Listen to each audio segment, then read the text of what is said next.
ആദ്യമായി ഈശോയ്ക്കും അമ്മ മാതാവിനും 1000 നന്ദി പറയുകയാണ്. എൻ്റെ പേര് റിനു ബിനോയ്. ഞങ്ങൾ കുവൈറ്റിലാണ് വർഷങ്ങളായിട്ട്. ഞാൻ ആദ്യമായിട്ട് ഉടമ്പടി എടുത്തത് 2/5/2022 കൃപാസന മാതാവിൻ്റെ സന്നിധിയിൽ വന്ന് ഉടമ്പടി എടുക്കുകയാണ് ചെയ്തത്. അതിനു മുമ്പ് ഞാൻ എൻ്റെ മോൾക്ക് വേണ്ടിയിട്ടാണ് ആദ്യമായിട്ട് കൃപാസനത്തിലെ ഉടമ്പടി ഞാൻ എടുത്തത്. ഓൺലൈൻ ഉടമ്പടിയാണ് ഞാൻ എടുത്തത്. എൻ്റെ മോള് അവൾ JEE എക്സാം എഴുതാൻ വേണ്ടിയിട്ട് അവിടെ പ്രിപ്പയർ ചെയ്യായിരുന്നു കുവൈറ്റിൽ. അപ്പോൾ അവൾക്ക് ആദ്യം കുറച്ച് ബുദ്ധിമുട്ടുണ്ടായി. ഒരു വർഷം അവൾ അത് പ്രിപ്പയർ ചെയ്തു. ഞാനപ്പോൾ ഓൺലൈൻ ഉടമ്പടി എടുത്തു.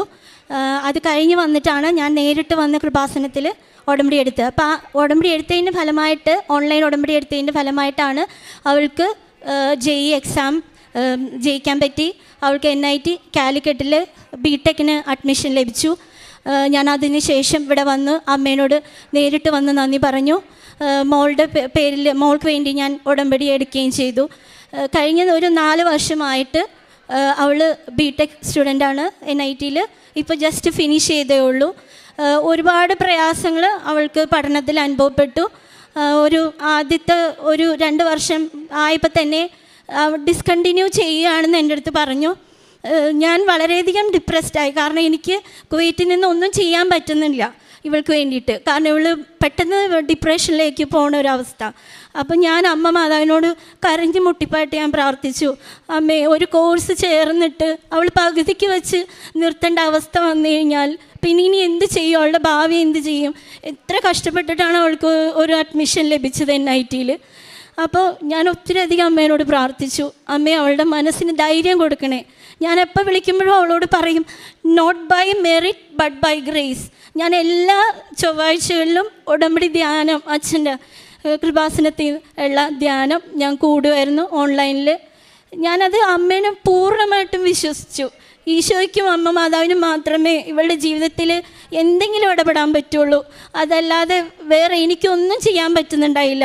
അവിടെ നിന്ന് എനിക്കെപ്പോഴും ഓടി ഓടി വരാൻ പറ്റില്ലായിരുന്നു കുവൈറ്റിൽ നിന്ന്. അപ്പോൾ ഇവൾ തന്നെ മാനേജ് ചെയ്യണമായിരുന്നു എല്ലാ പഠനത്തിൻ്റെ മേഖലകളെല്ലാം. അതുപോലെ തന്നെ അവൾക്ക് ഒരു ഫസ്റ്റ് ഇയറിലും ഒരു 4th ഇയറിലും ആയപ്പോൾ ഒരു പനി പോലെ വന്നു. അവൾ ഒറ്റപ്പെട്ട് മുറിയിൽ ഭയങ്കരമായിട്ട് പനിച്ച് കിടക്കണമായിരുന്നു. ഞാൻ ഉടനെ തന്നെ ലൈറ്റ് ക്യാൻഡിൽ പ്രയർ എഴുതിയിട്ടു.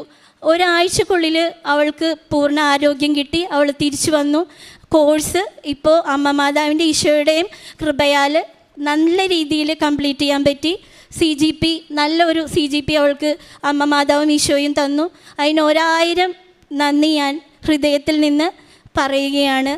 അതുപോലെ തന്നെ ഞാൻ ഉടമ്പടി എടുത്തതിൻ്റെ ഫലമായിട്ട് ആത്മീയമായിട്ട് ഞാൻ പ്രാർത്ഥനയിൽ ഒത്തിരി വളരാൻ എനിക്ക് സാധിച്ചു. കാരണപ്രവൃത്തികൾ ചെയ്യാൻ പറ്റി, രോഗികൾക്ക് വേണ്ടി പ്രാർത്ഥിക്കാൻ പറ്റി. അപ്പോൾ അവർക്ക് വയ്യാതെയൊക്കെ വരുമ്പോൾ ഞാൻ ലൈറ്റ് ക്യാൻഡിൽ പ്രയർ അവർക്ക് വേണ്ടി എഴുതിയിടുമായിരുന്നു. അപ്പോൾ അമ്മയുടെ ആ പ്രത്യക്ഷീകരണത്തിൻ്റെ ഒരു അനുഭവം എല്ലാവർക്കും കിട്ടണമെന്ന് ഞാൻ എപ്പോഴും പ്രാർത്ഥിക്കുമായിരുന്നു. ആര് വയ്യാണ്ടിരിക്കുന്നോ അല്ലെങ്കിൽ ആർക്കെങ്കിലും അമ്മ മാതാവിൻ്റെ സഹായം ആവശ്യമാണെന്ന് എനിക്ക് തോന്നുന്നു, അവർക്ക് വേണ്ടി ഞാൻ എല്ലായ്പ്പോഴും ഞാൻ ലൈറ്റ് ക്യാൻഡിൽ ഇടുമായിരുന്നു. എനിക്ക് വേണ്ടി മാത്രം ഞാൻ ഒരിക്കലും പ്രാർത്ഥിക്കാറില്ല. മറ്റുള്ളവർക്ക് വേണ്ടി പ്രാർത്ഥിക്കാനുള്ളൊരു കൃപ ദൈവം എനിക്ക് ധാരാളമായിട്ട് തന്നു. അത് അമ്മ മാതാവിൻ്റെ ഒരു കൃപയായിട്ട് ഞാൻ കാണണേണ്.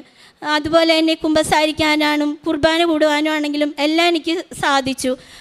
ആ മാതാവിൻ്റെ ആ സാന്നിധ്യം ഞാൻ എപ്പോൾ വിളിക്കണ മാതാവ് എന്നെ പൊതിഞ്ഞു പിടിക്കണ ഒരു അനുഭവം എനിക്ക് ഉണ്ടായിട്ടുണ്ട്. അതുപോലെ എൻ്റെ അമ്മയുടെ ക്യാൻസർ രോഗത്തിന് വേണ്ടിയിട്ടാണെങ്കിലും ട്രീറ്റ്മെൻറ്റ് വളരെ ഭംഗിയായിട്ട് നടത്താൻ എനിക്ക് അമ്മ മാതാവിൻ്റെ സഹായമാണ് ഞാൻ അപേക്ഷിച്ചത്. വളരെ നല്ല രീതിയിൽ തന്നെ മമ്മിയുടെ ട്രീറ്റ്മെൻറ്റ് ഭംഗിയായി കഴിയാൻ പറ്റി. ഇതെല്ലാം അമ്മയ്ക്ക് നന്ദി പറയുന്നു. ഈശോയ്ക്കും തിരുകുമാരനും 1000 നന്ദി പറയുന്നു. ഞാൻ മോൾക്ക് കൊടുക്കാം. എന്നെ ഇത്രയും വലിയ BTech കഴിയാൻ പറ്റിയും ഇത്രയും എല്ലാം 10ാം ക്ലാസ്സിലും 12ാം ക്ലാസ്സിലായാലും പരീക്ഷയെല്ലാം പാസ്സാക്കി വിട്ടതിനും ഈശോനും മാതാവിനും 1000 നന്ദി. ഞാൻ പ്രേക്ഷിത പ്രവർത്തനം എൻ്റെ ഇടവകയിൽ ആവശ്യമുള്ള രോഗികൾക്കാണെങ്കിലും സാമ്പത്തികമായിട്ട് എല്ലാം സഹായം ഞാൻ ചെയ്തിരുന്നു. ഇവിടെ നിന്നുള്ള പത്രം ഞാൻ അവിടെ എൻ്റെ ഇടവകയിൽ കുവൈറ്റിൽ കൊണ്ടുപോയി ഞാൻ ഇടവകയിൽ വിതരണം ചെയ്തിട്ടുണ്ട്. ഇടവകയിൽ എന്തെങ്കിലും കാര്യങ്ങൾക്ക് ഞാൻ വായിക്കാനാണെങ്കിലും എല്ലാം ലേഖനം വായിക്കാനായിട്ടൊക്കെയാണ് എന്നെ കഴിയാവുന്ന രീതിയിൽ ഞാൻ അവിടെ സേവനം ചെയ്തിട്ടുണ്ട്.